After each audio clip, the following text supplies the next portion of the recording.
وهكذا وضع الفرعون المحارب أسسا ترتكز عليها الإمبراطورية. لقد كانت بداية عهد جديد وبداية لشروق جديد ولعودة الحياة للأهرامات وبداية عهد المجد لمصر. لهذا دعونا هذه الحقبة بالعهد الذهبي.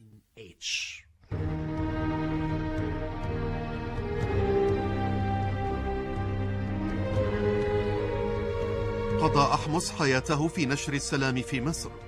أصبح من الممكن بناء مصر وتوسيع طيبة العاصمة الدينية لتزدهر. غير أحد الفراعنة هذه المدينة.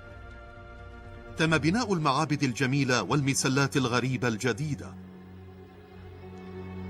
كانت المسلة الواحدة تزن 300 طن ويصل طولها إلى 30 مترا.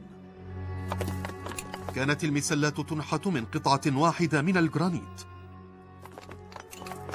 بناء هذه الأعمدة ذات القمم الحادة كان إنجازا مدهشا ما زال يحير المهندسين حتى يومنا هذا. أصبحت المسلات الأضرحة التي حددت بداية عهد المملكة الجديدة. كان تصميما جريئا وإبداعيا بدأ ينتشر في العالم بعد ذلك. لكن المسلات كانت في الوقت نفسه لغزا، لأنه ولسنوات وعلماء الآثار يعرفون أن المسلات بنيت خلال حكم حتشبسوت، لكن هذا الاسم لم يكن موجودا على قائمة أسماء الملوك في جدار هذه المعابد التي تعتبر سجلات رسمية.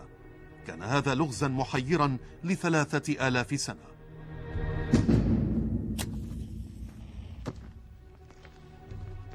في عام 1903 للميلاد كان عالم الآثار البريطاني هوارد كارتر يعمل في قبر في وادي الملوك.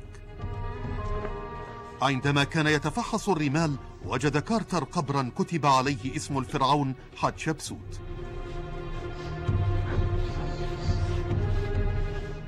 كان اسم حتشبسوت قد محي من السجلات التاريخية. السبب أن هذا الفرعون المميز كان امرأة.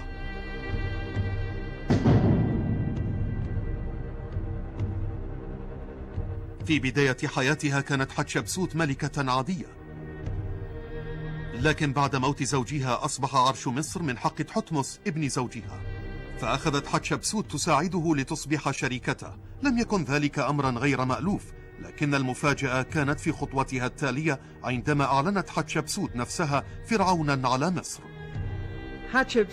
لابد أن حتشبسوت كانت امرأة غير عادية، وجدت نفسها أهم حاكم في زمنها. كان الحاكم التالي الذي سيحكم عرش مصر هو تحتمس الثالث، لكنه كان صغيرا في السن. تصرفت حتشبسوت على الفور وأعلنت نفسها ملكة مصر بعد أن كانت مجرد وصية على العرش.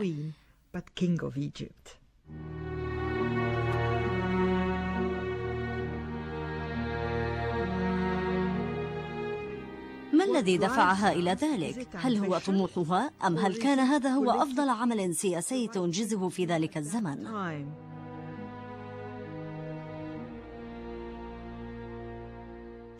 رأت الفرصة أمامها فاغتنمتها. كانت الرغبة تدفعها نحو السلطة. رأت أنه من الممكن أن يوكل نظام الحكم هذا لامرأة رئيسية مثلها من العائلة المالكة.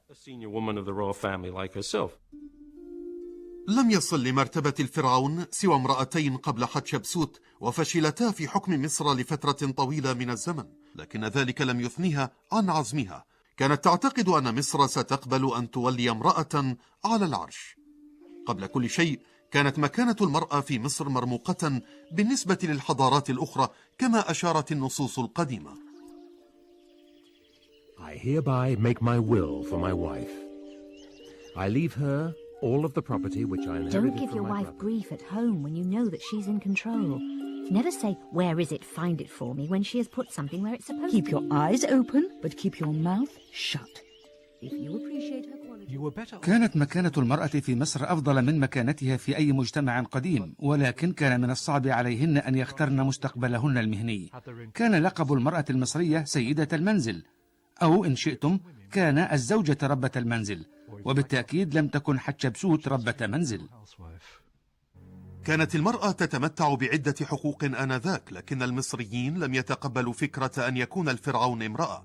كان المصريون يسمون مفاهيم الحياة السائدة هذه بالمات.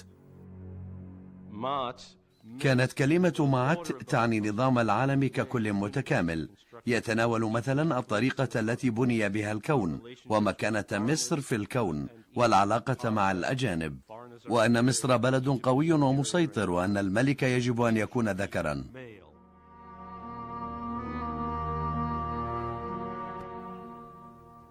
عرفت أن المصريين لن يقبلوها على عرش مصر.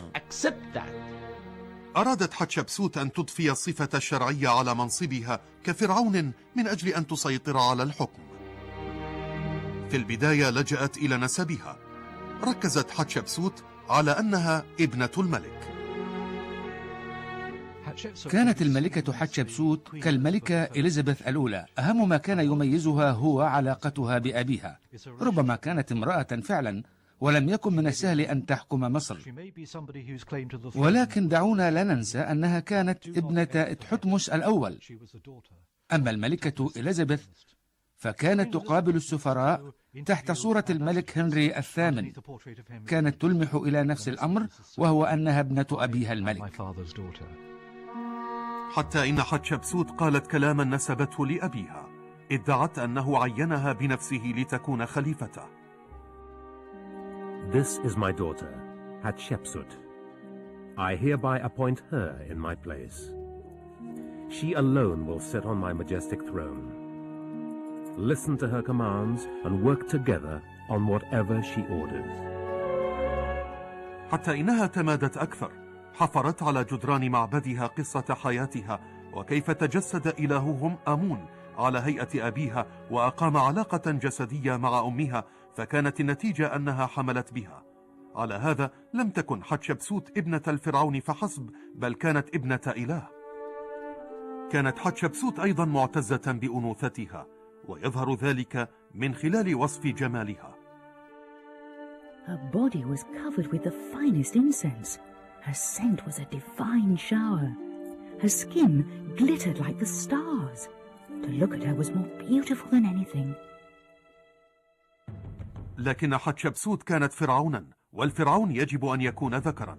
لذلك كانت تتنكر بمظهر رجل، فكانت ترتدي التنورة الذكرية وتضع اللحية المستعارة.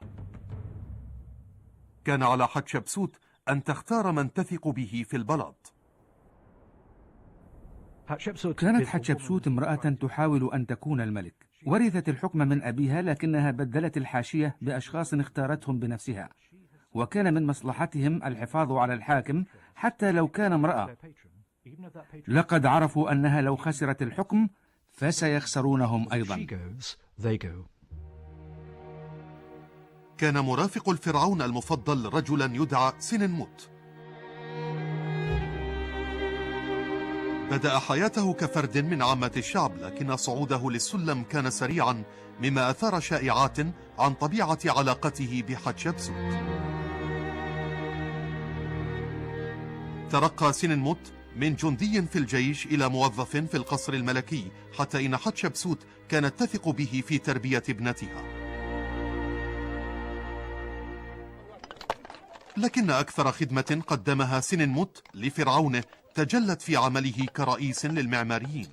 كان المسؤول عن صنع مسلات حتشبسوت العملاقة.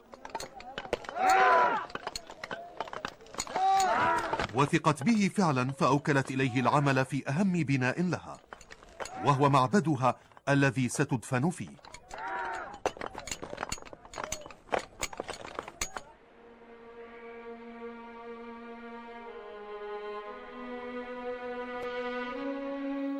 كان هذا المعبد محاولة من حتشبسوت لإثبات استحقاقها لمنصب الفرعون.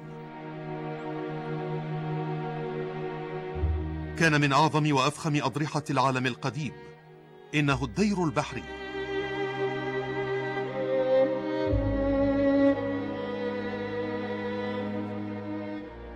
أسفل المعبد بني قبر آخر نحت في الصخر. في منتصف الردهة رسم صاحب التابوت. بجانبه